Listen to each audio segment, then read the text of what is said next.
नमो नमः बच्चों। आज का हमारा विषय है योग। आप सभी को पता है कि योग और योगासन क्या है, इसे हम कब मनाते हैं और इसकी क्या आवश्यकता है। ठीक है, तो आज हम इसके बारे में पढ़ेंगे कि योग और योगासन का हमारे जीवन पर क्या प्रभाव है और ये हमारे लिए क्यों आवश्यक है।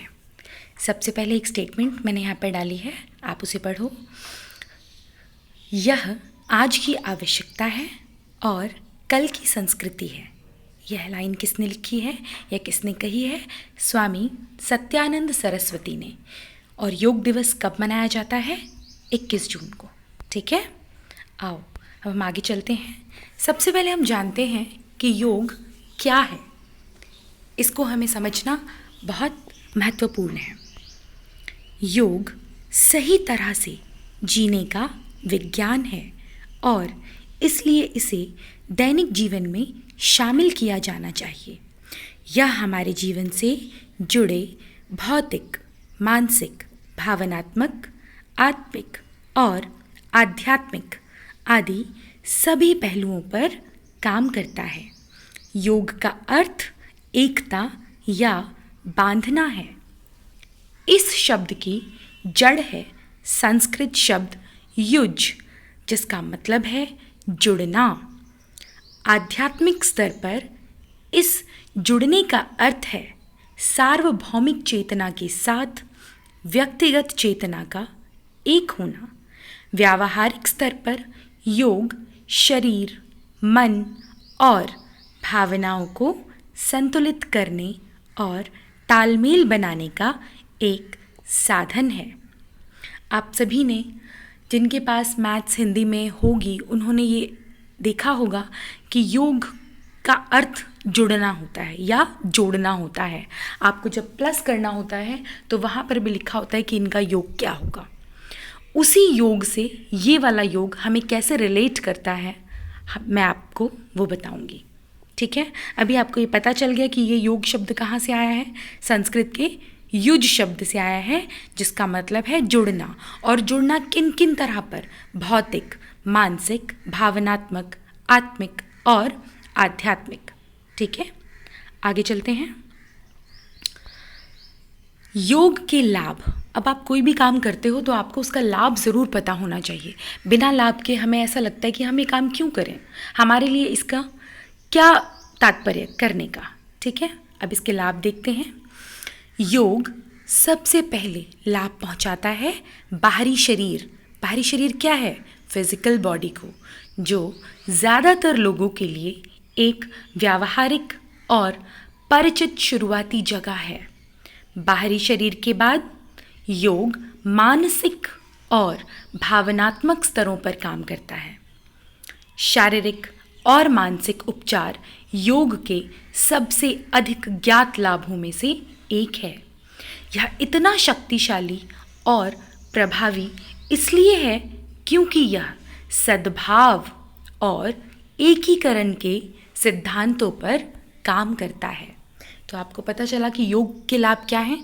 पहले तो वो आपके बाहरी शरीर को, आपके फिजिकल बॉडी को फिट करता है और उसके बाद आपकी मानसिक और भावनात्मक स्तरों पर काम करता है। आपके मन में आपके इमोशंस को, आपकी फीलिंग्स को कंट्रोल करता है। क्यों? क्योंकि ये कौन से सिद्धांत पर काम करता है? एकीकरण, मन और तन को एक करने का कार्य। ठीक है, आओ आगे पढ़ते हैं। आगे है, अब हमें जानना है कि हम जो योग करते हैं वो क्या है। क्या हम योग करते हैं या योगासन करते हैं? तो हम जो करते हैं जिससे हमें लाभ पहुंचता है वो है योग जमा आसन, यानी योगासन। योग के साथ आसन करना वही कहलाता है योगासन, जो हमारे बाहरी और भीतरी दोनों मन और तन के लिए लाभदायक होता है। कैसे? योग क्या होता है? मन की वृत्तियों को एकाग्रता के साथ ध्यान लगाकर बैठने की स्थिति, ये कहलाती है योग। और आसन ध्यान लगाते हुए किसी विशेष प्रकार की अवस्था। वो अवस्था आपकी कैसे भी हो सकती है। तो योग और आसन दोनों को मिला के क्या बना? योगासन। तो एकाग्रचित होके ध्यान लगाते हुए किसी विशेष प्रकार की शारीरिक अवस्था में बैठने, लेटने, खड़े होने इत्यादि की क्रिया। क्योंकि आप जो योगासन करते हो वो तो सभी मुद्राओं में करते हो। अब इसका फल क्या है? तो फल देखते हैं। तन और मन का पारस्परिक मेल। और जहाँ तन और मन का पारस्परिक मेल होगा तो हमें क्या मिलेगा? स्वस्थ जीवन।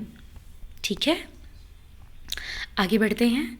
योग के नियम भी होते हैं। हम कोई भी काम करते हैं उसके कुछ नियम अवश्य होते हैं जिनका हमें पालन अवश्य करना चाहिए। अब वो नियम कौन कौन से हैं?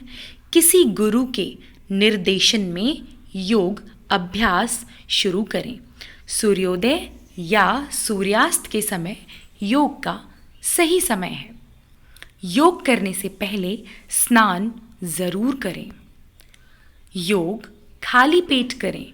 योग करने से 2 घंटे पहले कुछ ना खाएं। आरामदायक सूती कपड़े पहने।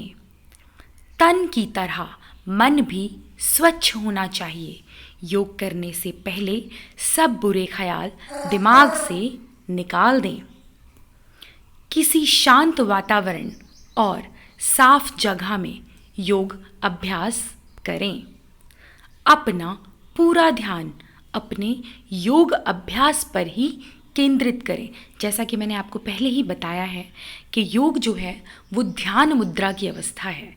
और अब जब उसमें आप आसन लगाते हो तो वो ध्यान मुद्रा में आप एकाग्र चित्त को करके कोई एक विशेष अवस्था जिसे हम आसन कहते हैं उसे आप लगाते हो। और इन्हीं दोनों के मेल से आपका जो तन और मन है वो दोनों स्वस्थ होता है, जिससे आपको स्वस्थ जीवन मिलता है।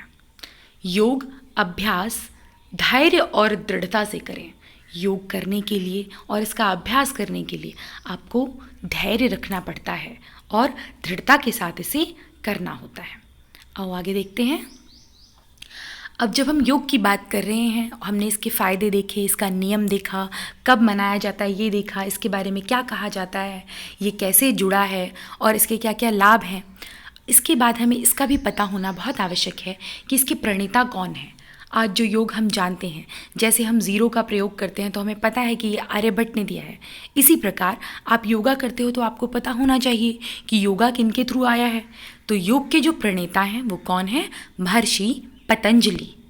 ठीक है, योग पतंजलि अथवा पतंजलि योग सूत्र के रचनाकार हैं। इन्होंने एक पुस्तक लिखी, महर्षि पतंजलि ने योग सूत्र, जिसके अंदर योग के नियम, आसन, कर्म, ध्यान सब कुछ बताया गया है। उसके लाभ क्या क्या हैं वो सब बताया गया है। और ये पुस्तक हज़ारों साल पहले लिखी हुई है, जिसे हम आज भी आज के जीवन में फॉलो करते हैं। आगे देखते हैं।